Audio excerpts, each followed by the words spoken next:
Obtenir plus dans sa vie demande du changement. J'ai invité aujourd'hui Pierre Janin, qui a transformé vraiment sa vie depuis un an. Pierre, merci d'être avec nous aujourd'hui. Tu as été dans la finance pendant très longtemps et depuis un an, tu es pilote de jet dans l'aviation d'affaires. Tu peux nous raconter, en te présentant rapidement, comment tout ça s'est fait, comment tu as réalisé ce rêve, pourquoi tu l'as réalisé, qu'est-ce qui te manquait avant et ce que tu accomplis aujourd'hui, ce que ça t'apporte. Et ensuite, on verra plus tard aussi ce que tu peux enseigner de ton expérience à ceux qui, eux aussi, veulent changer de vie. Bonjour, alors d'abord j'ai 54 ans, donc effectivement c'est une reconversion, je dirais, tardive.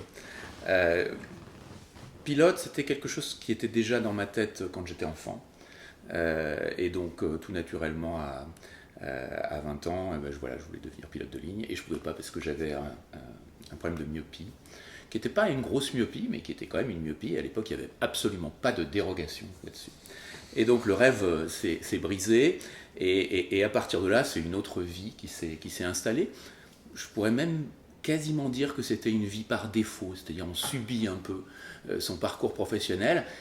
Ça n'affecte pas forcément la performance, mais on sent bien qu'on n'est pas au maximum de son potentiel et qu'on ne fait pas exactement tous les jours ce qu'on aura envie de faire. Non. Donc tu as vécu un peu à côté de ta vie, de la vraie vie que tu voulais. Oui, c'est ça, c'est-à-dire une espèce de mouvement dans lequel on s'installe, mais qui n'est pas, où on ne s'exprime pas pleinement, et où on le ressent, donc on ne s'exprime pas pleinement. Et puis s'installe une espèce de lassitude, en fait, au fil du temps. Là encore, la performance n'est pas forcément affectée, mais on sent bien qu'il y a des choses qui nous pèsent de plus en plus. Voilà, et donc ça a duré quand même 25 ans, où j'ai effectivement travaillé dans différents métiers de la finance, et notamment de la banque pour les 10 dernières années. Et il faut un déclencheur, quelque chose qui fasse qu'à un moment donné, tout ce qui s'est insidieusement installé dans notre conscient ou subconscient d'ailleurs, tout est tout d'un coup secoué et remis en cause. Et à ce moment-là, dans ma tête, c'était pas du tout d'être pilote. Pour moi, c'était toujours pas accessible. D'accord. Je savais même pas qu'il y avait des dérogations sur la myopie, par exemple. Je le savais pas. Et donc, dans ma tête, c'était plus de sortir du système, de changer de géographie, d'aller découvrir un autre monde et de me mettre à mon compte. Voilà. Donc j'avais plus une envie d'être un entrepreneur. D'accord. Et encore une fois, à ce moment-là, pas du tout l'idée encore d'être pilote. Et le déclencheur alors? Et le déclencheur qui est venu à ce moment-là, c'est lorsque effectivement j'ai quitté le groupe dans lequel j'étais, je suis devenu entrepreneur financé par le groupe d'ailleurs dont je m'étais séparé, et puis à nouveau un désaccord. Et là, d'un seul coup, du jour au lendemain, alors que je vivais à l'étranger, je rentre en France, et là on est très triste d'ailleurs, parce que c'était finalement mon rêve de changement de vie dans un mode entrepreneur qui s'écroulait. Et donc je suis rentré très triste, et là on se retrouve face à soi-même. Il n'y a plus rien, il n'y a plus de job, il n'y a plus de... il y avait certes une vie de famille et mes enfants, mais j'étais divorcé à ce moment-là. Et donc on est tout seul en se disant, mais qu'est-ce que je vais faire? Qu'est-ce que je vais faire? Et là, il y a eu une conjonction de choses qui finalement sont arrivées assez rapidement, de toutes petites choses. À l'époque, j'étais avec ma compagne, m'avait offert un livre qui s'appelle Jonathan le Goéland, qui est le livre de Richard Bach, que j'ai lu, qui est un livre très très simple sur un goéland qui finalement est pris de liberté, apprend à voler. C'est un texte absolument magnifique qui m'a un peu bouleversé, mais qui m'a en même temps, je l'ai senti donner beaucoup d'énergie. Et encore une fois, je ne savais pas du tout dans quel sens allait s'orienter cette énergie-là. Une lecture déjà. Mais une lecture. Un film. À ce moment-là, j'ai vu un film qui s'appelle The Greatest Showman. C'était en 2018, donc juste avant que je bascule. Ce film avec Hugh Jackman qui raconte la création du cirque Barnum, oui. Et où on voit cet homme qui se bat avec ténacité pour créer le plus beau spectacle du monde. Avec d'ailleurs des succès et des échecs, et qui vit ça. J'ai adoré ce film, outre le fait que d'ailleurs la chanson a été, la musique du film a été primée, ça s'appelle A Million Dreams. J'invite tout le monde à écouter cette chanson qui m'a inspiré, que j'ai trouvé très inspirante. Et puis des rencontres. À ce moment-là, j'avais un ami qui est toujours d'ailleurs pilote de ligne Air France, et qui m'a ouvert les yeux quelque part sur cette idée de revisiter le sujet de devenir pilote à 52 ans. Et puis j'ai rencontré un instructeur aussi qui m'a dit « Mais qu'est-ce que t'attends ? Vas-y, fais-le. Les dérogations, il y en a. » Ce pilote m'a fait lire un certain nombre de documentation, de réglementation pour me montrer que c'était tout à fait possible. Et puis, un jour, j'ai décidé que j'y allais. Et ça a pris quelques 2-3 mois entre le moment où je suis rentré en France et le moment où véritablement j'ai dit j'y vais. Et puis là, c'était parti. Donc, alors il y a 14 examens théoriques à passer, donc c'est 14 bouquins de 400 pages à appréhender. Et au début, je me suis dit, mais je ne vais pas y arriver. Je ne vais pas y arriver. Je sentais bien que ma capacité à apprendre était extrêmement lente. Mes neurones fonctionnaient de manière lente. Le retour à l'école, mais dans un mode classe prépa. Oui.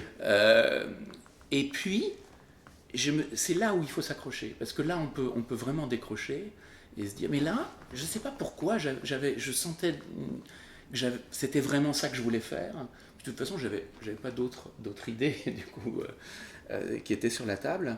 Et donc tu étais tenace, tu as été persévérant. Et donc c'est ça, je me suis accroché, et petit à petit, il y a eu quelque chose qui m'a vraiment aidé, qui était la satisfaction de sentir qu'on apprend de plus en plus vite. D'accord. On récupère. D'accord. En fait, c'est pas du tout une fatalité, les neurones se reconnectent. D'accord. Et on réapprend au fil des semaines. C'est même ta pas productivité au fil des jours, exactement. Au fil des jours. Et on le voit, parce que ces 14 examens théoriques, ça a duré 8 mois. Et dans les 2 premières semaines, c'est très très difficile, 2, 3, puis ensuite on sent une amélioration. Et ensuite, le truc Alors on passe les examens petit à petit, et puis 8 mois plus tard, on a un examen théorique. Et puis ensuite, il y a 5 mois de formation pratique. Bon, là, c'est, je dirais, la récompense. Ça y est, on a passé la partie théorique, on peut aller sur la partie pratique.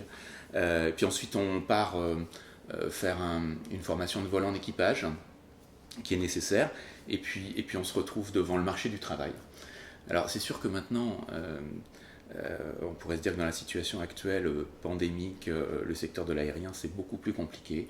Moi, j'ai eu la chance d'être recruté quelques semaines avant la pandémie. Et maintenant, je suis vraiment très heureux. Je vis mon rêve. Tous les jours, je suis en vol. Je fais le métier dont je rêvais. D'ailleurs inconsciemment pendant des années, consciemment à 20 ans, mais inconsciemment ensuite. Et d'ailleurs, au passage, quand on ne sait pas vraiment comment on veut changer de vie, j'invite chacun à régresser un peu dans ses rêves d'enfant, parce qu'on retrouve tout de suite des choses qui sont enfouies en soi et qui peuvent s'avérer être véritablement ce qui va nous épanouir pleinement. Et voilà, et donc aujourd'hui, j'ai une vie de pilote de ligne. J'espère que ça va durer le plus longtemps possible. Tu as la vie que tu voulais avoir. Et j'ai la vie que je voulais avoir. Voilà. Et les leçons que tu tires de ce changement, il y a effectivement un déclencheur qui peut arriver de façon... c'est jamais par hasard, mais ce livre, cette musique, ce film, les rencontres. Ensuite, il y a eu beaucoup de travail, quoi. Oui.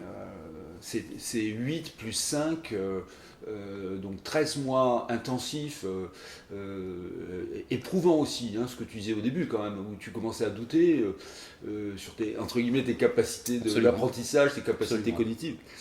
Donc, qu'est-ce que tu dirais d'autre pour ceux qui nous regardent et celles et ceux qui veulent transformer leur vie et qui se sentent quand même bloqués et qui ne savent pas passer à l'action. D'ailleurs, au passage, ces difficultés d'apprentissage, je les ai eues au niveau théorique, mais je les ai eues aussi au niveau pratique. Quand on est un pilote, ce qui compte, c'est la rapidité du circuit visuel sur les instruments de bord.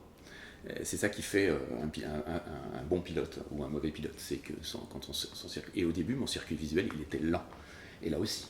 Donc la première chose, je veux vraiment dire à quel point, c'est pas une question d'âge, on réacquiert, on a une capacité à réaméliorer nos performances dans le sens de ce qu'on veut faire à tout moment. Et je trouve ça une très bonne nouvelle.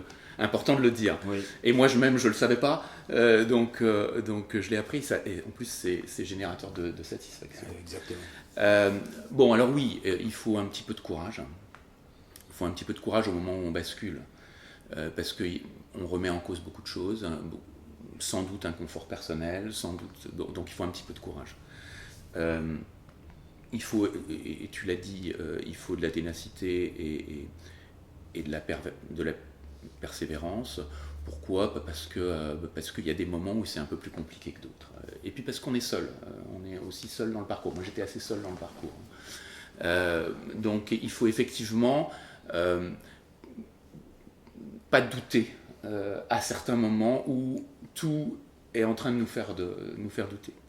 Mais après, j'ai envie de dire que c'est un petit peu plus facile que ce qu'on pourrait penser. C'est-à-dire que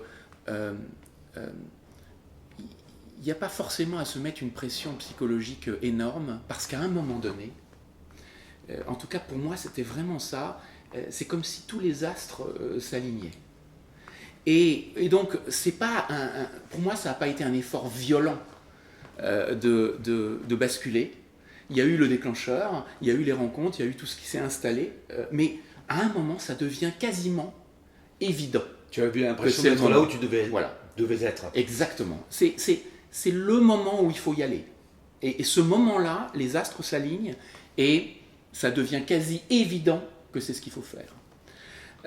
Et la dernière chose sur laquelle je voudrais insister, c'est la problématique financière. Il est clair que c'est une démarche qui n'est pas évidente, qui n'est pas facile et qui nécessite un bon niveau d'énergie. Et si notre énergie elle est complètement phagocytée par des pressions financières, des difficultés financières, c'est beaucoup plus compliqué. Donc je pense qu'il y a un petit bilan à faire sur ce côté-là, pour qu'ensuite on puisse le mettre de côté et se consacrer vraiment à ce vers quoi on va et ce qui va nous permettre de nous exprimer vraiment pleinement. Il faut être prêt, quoi. Il faut être prêt, exactement. Et même dans l'exécution derrière. Voilà. Il faut que toute notre énergie puisse être mobilisée autour de ça. Et donc, il faut essayer d'avoir travaillé au maximum tout ce qui pourrait nous rendre les choses plus compliquées. Merci beaucoup, Pierre, de ce témoignage. Et alors, je te dis bon vol. Merci. Merci.